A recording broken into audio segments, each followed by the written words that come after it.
غلط کردم، اشتباه کردم، غلط کردم، اشتباه کردم.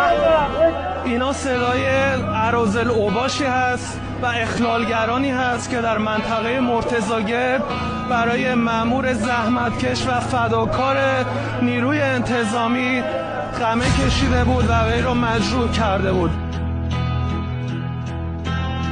غلط کردم، اشتباه کردم، غلط کردم، اشتباه کردم. تکرار نمیشه دیگه. فکر کردید که دوره بزن در رو ندارم، اشتباه کردم. گفتیم دوره بزن در رو تموم شد. داخل ایران، خارج ایران، هر جا میرفتید گردنتون رو میشکستیم و میوردیم در چنگال قانون. دیدید که این کار کردیم؟ خواستیم که تقدیمی داشته باشیم از حضرت عالی از ساعت عملی که داشتید. واقعا ممنونیم. این کار که شما کردید آرامش رو مردم برگردوندید.